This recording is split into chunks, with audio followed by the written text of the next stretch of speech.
nous allons conclure cette matinée par quelques questions, si vous en avez, auxquelles nous nous efforcerons de répondre à côté, bien évidemment.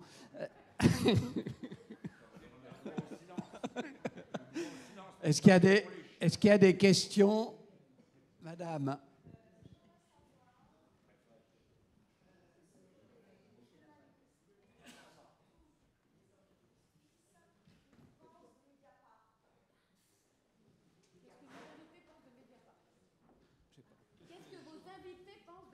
Ah, mes invités pensent quoi de Mediapart? Ben, ça dépend lesquels, peut-être, je sais pas. Gilbert, Mediapart. Mediapart, c'est du journalisme, il faut d'abord le dire. C'est une philosophie d'investigation, je dirais, un petit peu inquisitoriale. Alors, moi, j'essaye de raisonner au coup par coup. Des fois, il y a des révélations qui ne seraient peut-être pas sorties dans d'autres organes de presse, soit par volonté de ne pas les sortir, soit également, la plupart du temps, parce qu'il n'y a pas eu d'enquêteur dédié par cet organe de presse dans ce domaine-là. De dire qu'Edwy Plenel, c'est ma tasse de thé, pas vraiment. Mais bon, c'est le pluralisme de la presse. Il y en a qui sont... il y a des publications qui sont plus corrosives que les autres. Ça ne veut pas dire que parce qu'elles sont plus corrosives que les autres, elles sont forcément meilleures. Vincent, tu veux dire quelque chose? Oh là là, moi j'aurais des tas de choses à dire sur tout ce que je viens d'entendre. Du concept de reporter de guerre jusqu'à ta réflexion, Pierre, quand tu dis que dans une conférence de rédaction, parfois on demande aux journalistes, on leur donne, mais c'est bien pire que ça. Moi je peux témoigner en télévision de la façon dont sont fabriqués les sujets que vous voyez dans les 13h, les 20h et dans les émissions de M6. C'est-à-dire que les sujets sont fabriqués avant. C'est-à-dire qu'on donne aux reporters un cahier des charges extrêmement précis. On veut, non pas un micro-trottoir sur le bord de mer au Sable-d'Olonne, on veut une retraitée qui ait participé à la fabrication de pipes en bois dans les années 60, et si possible qu'elle ait eu une teinture la semaine dernière. Non, vraiment, c'est extrêmement détaillé, d'où le stress d'ailleurs des reporters qu'on envoie sur le terrain, qui vont à la pêche en fonction de la commande qui leur a été faite par la rédaction en chef, qui est extrêmement précise. C'est marqueté à un point qu'on a beaucoup de mal à imaginer. Ce n'est pas la curiosité du monde. On ne fait pas des rapports d'étonnement ou des reportages sur la réalité. On est en train de fabriquer un reflet qui est vraiment standardisé. C'est pour ça que les journaux télévisés ressemblent tellement à des espèces de cartes postales puissamment ennuyeuses, et que les gens s'en détournent, et que l'info continue, pardonnez-moi, cher ami, a devant elle un boulevard, et l'Internet aussi. J'ajoute à ça, alors pour répondre à la question sur Mediapart, je ne parlerai pas de Mediapart, je parlerai du net. Moi, je suis, et ce n'est pas une posture, mais vraiment horrifié de ce qu'on lit sur Internet. Je suis à la fois effaré par la lecture du courrier des auditeurs, des gens, des internautes. Je trouve que le courrier des internautes est plus intéressant que quand ce sont des médias en pure player comme Mediapart ou le courrier des lecteurs comme l'Obs, Le Point ou autres. Je trouve que d'abord, c'est la noirceur de l'âme humaine qu'on peut y lire, parce que c'est fait avec l'envie, la haine au cœur, le regard. C'est vraiment... Comment dire ? Et encore, c'est nettoyé un peu. Parce que... Oui, c'est un peu nettoyé. Mais c'est vraiment le tribunal populaire, quoi. C'est le comité de salut public. Donc...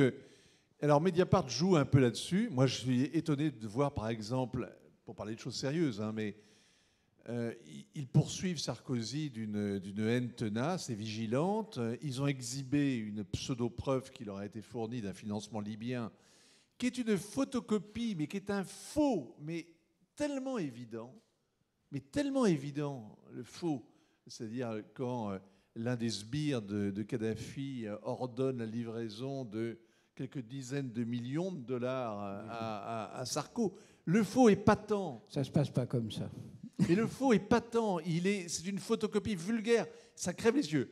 Je dis ça avec un peu de virulence parce que j'ai moi-même été la cible d'une petite entreprise de déstabilisation l'année dernière, à la fin de l'année, qui a été fait avec des faux, mais manifestes. Et pourtant, ma grande surprise, la grande leçon de l'histoire, c'est qu'il y a un certain nombre de gens qui ont voulu y croire et qui voulaient... Il n'y avait rien à faire. Vous pouviez porter plainte. Il y a 2 plaintes qui ont été déposées. Vous pouviez témoigner de votre existence entière et de l'absurdité même du reproche qui vous était fait. Il y avait une espèce de preuve qui avait été forgée, qui était un faux ostentatoire. Et alors moi, ça m'a d'autant plus choqué que c'était des mails que j'étais censé avoir écrits et qu'ils étaient écrits dans un sabir avec des fautes de français énormes. Ça m'a vraiment écœuré qu'on puisse penser que c'est moi qui les avais signés. Ce sont les fautes de français qui t'ont choqué. Non, ce que je veux dire, c'est que Mediapart poursuit des combats. Il y en a qui sont formidables et on s'enrôle volontiers derrière leur bannière, sous leur bannière. Il y a d'autres combats qui sont plus obscurs. Et donc, j'ai, comme systématiquement avec le net, une réaction à la fois... j'ai regardé pendant toute votre conférence, j'ai regardé des trucs sur Internet parce que ça valait le coup, donc tout le monde tweet. Mais en même temps, on doit avoir un réflexe de recul, plus encore que devant une chaîne d'info continue. Alors, si je peux ajouter quelque chose, c'est que au fond, il y a souvent de mauvaises intentions derrière les révélations. Après tout, ça n'a pas beaucoup d'importance. La seule question à se poser, c'est de savoir si les informations sont vraies ou pas. Parce que les gens qui donnent des informations, c'est évidemment pour nuire à leur prochain, généralement, à un concurrent, dans le monde politique, c'est assez fréquent, et c'est surtout fréquent dans la même famille politique d'ailleurs, parce que les vrais ennemis en politique, c'est ceux qui sont dans la même formation que vous, sinon c'est des adversaires, c'est pas grave. Et donc, Mediapart, c'est un peu l'élément de recueil, j'allais dire le réceptacle de tout ça. Autrefois, il y avait le Canard enchaîné. Bon, le Canard enchaîné a peut-être perdu un peu de ça, les temps ayant changé. Quand on a une bonne information et qu'on veut le faire savoir pour généralement de mauvaises raisons, mais on le donne à Mediapart. Bon, ils ont sorti l'histoire Cahuzac, qui était déjà un peu connue, mais enfin, il y avait, ils l'ont... C'était vrai. Hein. Alors, et maintenant, il y a des choses qui sont fausses, il y en a qui sont vraies, et les intentions sont pas pures, c'est sûr. Mais enfin, au final, les choses sont diffusées, et c'est peut-être mieux comme ça quand même. Sauf quand elles sont totalement fausses ou diffamatoires, évidemment. Mais il n'y aura que de la diffamation, t'inquiète pas. La vérité, c'est le quart d'heure de haine quotidien. Sur Internet, c'est comme ça. Il y aura un pilori médiatique et vous y clouerez les uns après les autres, au nom de la transparence, tous ceux qui ont un petit secret à cacher. Et nous avons tous une part de notre intimité que l'on garde pour nous. Donc on est tous vulnérables. Est-ce qu'il y a d'autres questions ?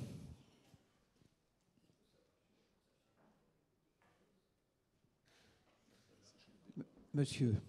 Est-ce qu'on peut éventuellement évoquer, parce que M. Hénin est là, Oui, pardon. Est-ce qu'on peut éventuellement évoquer avec M. Hénin, dans le cadre des moyens qui sont mis en œuvre pour libérer nos concitoyens lorsque malheureusement ils sont pris en otage, le coût de ce genre de choses et ce qui va avec, le mot sous-entendu, paiement d'une rançon. Le coût, il est très élevé. Le coût de ce qui m'est arrivé est très élevé. Mais seulement une toute petite partie de ce coût peut s'exprimer en euros. Le plus gros coût, c'est celui que j'ai payé, c'est celui que ma famille a payé. Après, si vous voulez qu'on parle d'argent, le plus gros du coût, là aussi le coût est important, c'est le coût du dispositif public payé par le contribuable français pour venir à mon secours. Et je remercie tous ceux d'entre vous ici qui sont contribuables français. Même si je considère personnellement que c'est normal. pour parler, pour prononcer maintenant le mot méchant, rançon, je ne connais pas, je ne sais pas ce qui a permis ma libération. Mais je ne suis pas naïf. Je n'ai pas été libéré parce que mes geôliers m'aimaient bien. Il y a certainement eu un échange. Je ne sais pas en quoi consiste cet échange.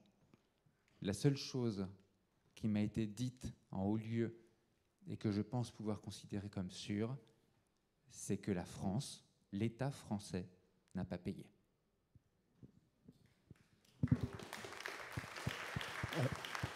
Alors, vous imaginez bien que dans ce genre d'affaires, de toute façon, même les intéressés ou les gens qui suivent la chose de près, personne, tout ça est tenu évidemment dans le secret le plus absolu. Donc tout ce qu'on peut dire, ce sont des supputations. Alors dans des cas, disons, parlons d'une façon générale, dans des cas précédents où on a cru avoir quelques parfois lueurs de ce qui s'était passé, l'État français ne paye pas. Bon, mais il peut y avoir des mécanismes de compensation, soit des compensations politiques, par exemple des libérations de prisonniers, des choses comme ça dans des pays tiers, soit peut-être des compensations financières, mais c'est du billard à trois, c'est pas du billard à 3 bandes, c'est du billard à 5 bandes. Et franchement, on n'en sait rien. On n'en sait rien.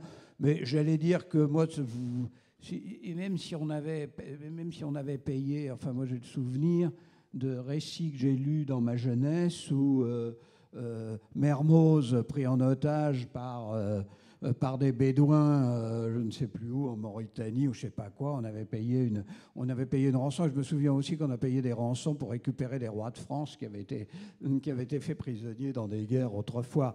Donc je me dis, bon, et j'allais dire, et alors? Mais cela dit, on n'en sait rien.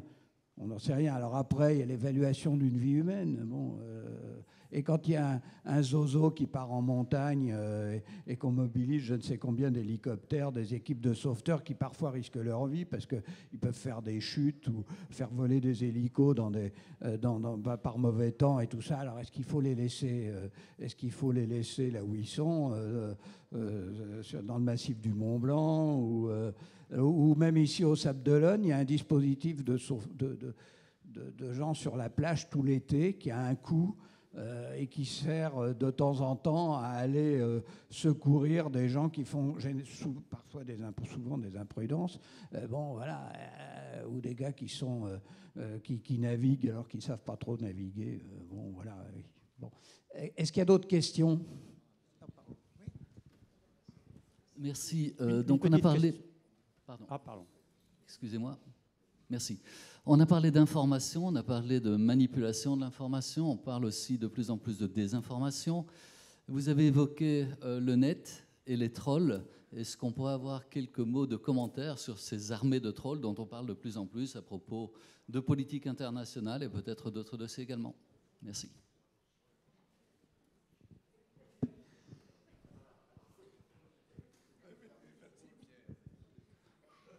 Non, mais il faut quand même différencier, j'allais dire, sous le mot de désinformation, on met beaucoup de choses.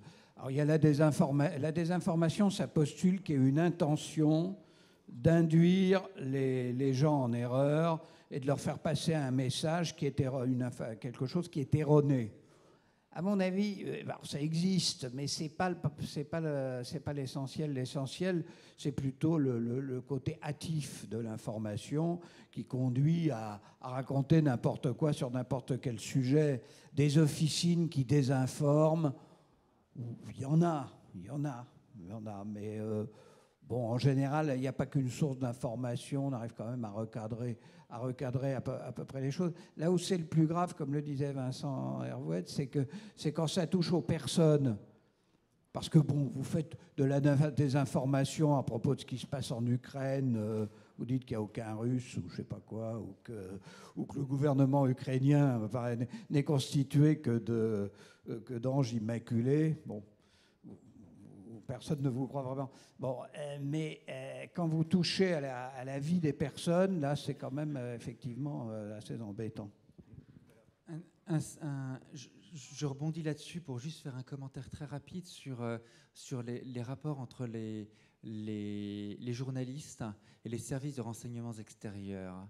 La DGSI, le renseignement intérieur, n'a pas le droit de faire de la manipulation, n'a pas le droit de faire de l'action clandestine et de la déstabilisation. En revanche, la DGSE, les services extérieurs, c'est leur job. Et ça m'amuse à chaque fois quand je vois parmi mes confrères des gens qui se vantent d'avoir de très bonnes sources au sein de la DGSE. C'est juste de la bêtise. C'est de la bêtise affirmée. La DGSE ne peut pas être une bonne source. Le job de la DGSE n'est surtout pas de donner de l'information. C'est d'en collecter le maximum, d'en collecter tous azimuts, de la traiter et surtout pas de la diffuser. Quelqu'un qui se revendique de la DGSE, qui vous donne en tant que journaliste une information, mais je veux dire, vous pouvez être sûr que vous vous retrouvez manipulé. Quelqu'un des services la DGSE est la pire source qu'on puisse imaginer en termes d'information, en termes de source, pardon, pour un journaliste. Monsieur le Président, je peux poser une question à la salle, que ça ne vienne pas. C'est quoi un troll? Je ne voudrais pas passer pour le dernier des cons. Moi, je suis du précédent millénaire. Pour moi, c'était un trollébus. Alors, j'ai cru comprendre, au vu des explications qui étaient données, je me suis assuré, bien sûr, que je n'étais pas le seul dans cette position désagréable. Mais enfin, c'est quoi un troll, monsieur? Répondez. Et vous avez un avocat, il vous est désigné d'office. Ce sont des nains de jardin, ça sort de la mythologie. Ah bah oui, non, mais faites remarquer mon inculture avec juste raison, mais je suis en train de remonter progressivement. Je suis au milieu du 19e siècle. Quand je serai à la mythologie, je vous dirai.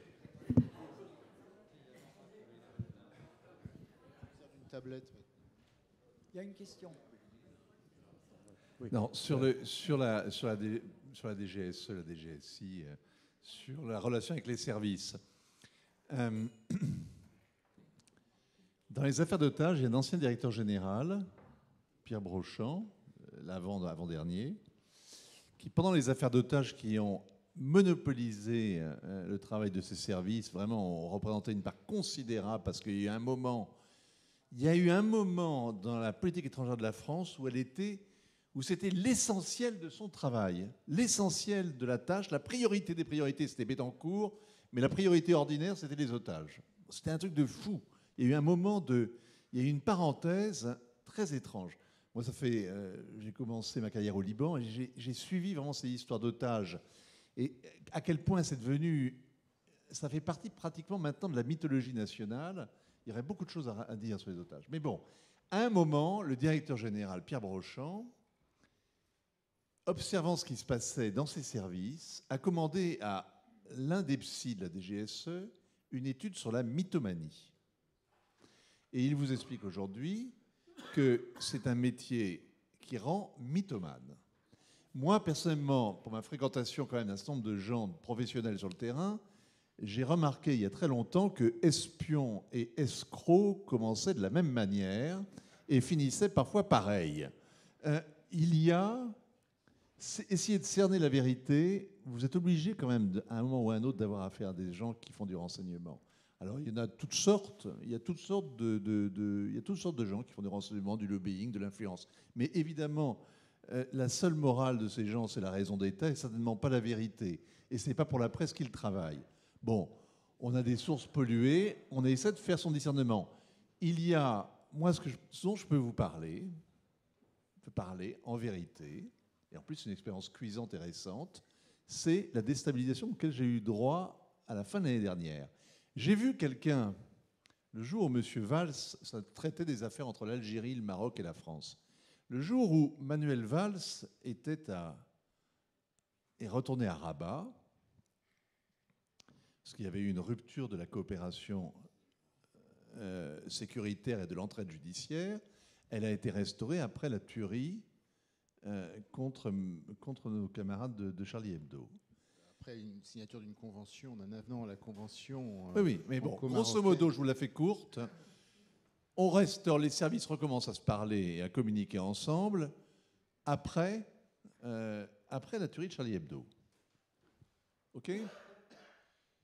Et moi, le corbeau qui annonçait que j'étais un type corrompu, arrête de croasser ce jour-là. Mais ce jour-là.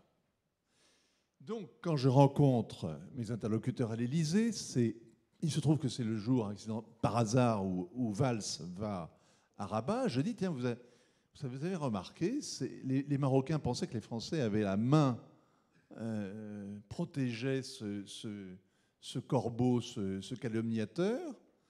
Et mon interlocuteur, qui est un des principaux conseillers du chef de l'État, me dit, mais bien sûr. Je dis, comment ça, bien sûr? Elle me dit, ben, c'était dans le deal. C'était dans la corbeille, me dit-il, ou me dit-elle. C'était dans la corbeille. Alors, je n'en reviens pas. Je rumine ça au volant de ma voiture. Je me dis, mais qu'est-ce qu'il a voulu dire? Mais est-ce que j'ai bien entendu ce que j'ai entendu, etc. Donc, je me renseigne auprès de gens que j'ai croisés jeudi sur le terrain, dans le renseignement. Et on me dit, mais oui, effectivement, mon vieux, t'es pas au courant, mais c'est une embrouille qu'on a montée pour faire chier les Marocains. Je dis, mais attends, je comprends pas. Oui, bah parce que ça se passait mal avec les services, donc on a voulu leur casser les pieds. Et puis bon, on a démonté, parce qu'effectivement, les prendre des journalistes, je n'étais pas seul, hein. Il y avait une consoeur du Point éminente, une consoeur de l'Express éminente, José Garçon de Libération, c'est une histoire un peu sérieuse. Donc, j'y reviens. Sous les apparences d'une sorte de Wikileaks, vous avez un service de renseignement, je ne suis pas sûr que ce soit la DGSE, et que ce ne soit pas l'une des officines qui travaille en marge de la DGSE, au demeurant. Mais vous avez une officine mandatée par l'État, qui a organisé un espèce de mensonge comme ça pour déstabiliser à la fois des confrères et un service étranger. Point barre. Oui, Marc Trévidic. Je pense que le problème de la presse par rapport à la justice, justement, et par rapport à ce qu'on perçoit à l'opinion publique, c'est que c'est la notion de preuve. On perd complètement cette notion-là. On parlait de faux documents, mais c'est pareil pour un témoin. Si un journaliste va voir une personne et fait une interview de cette personne, le journaliste d'abord lui pose les questions qu'il veut lui poser, mais dans son article, on peut mettre un projecteur sur un point de la déposition de la personne. La justice sait que c'est très dur de récolter des preuves et que donner une valeur à une preuve, c'est encore plus compliqué. Ce témoignage, qu'est-ce qu'il vaut pas, même si on le fait de façon ouverte. Ce document, qu'est-ce qu'il vaut pas, il est vrai, il n'est pas vrai, etc. Le problème du journaliste d'investigation qui se présente comme tel, alors que c'est plus une tradition américaine que française, c'est qu'il balance dans les journaux des éléments. Personne n'est capable d'évaluer ça en termes de preuves. Et pourtant, ça va rejaillir, on va dire ce gars-là est coupable de ceci, cela, puisque dans le journal, il y a ça qui a été produit, tel autre document, etc. Donc on n'est pas simplement dans le journal des investigations, dans un problème de recueil d'éléments, c'est que l'analyse de qu'est-ce que ça vaut, qui est un travail purement judiciaire et qui est le plus compliqué du travail judiciaire. Hein. Il y a le recueil de la preuve, mais après, évaluer ce que vaut la preuve. Il est très peu fait dans le genre des investigations, en tout cas à la française. Les éléments sont donnés bruts de décoffrage et le journaliste se défend en disant « mais j'informe simplement ». En fait, c'est beaucoup plus compliqué. Prenez un témoin, vous pouvez le faire dire tout et l'inverse de tout les trois quarts du temps.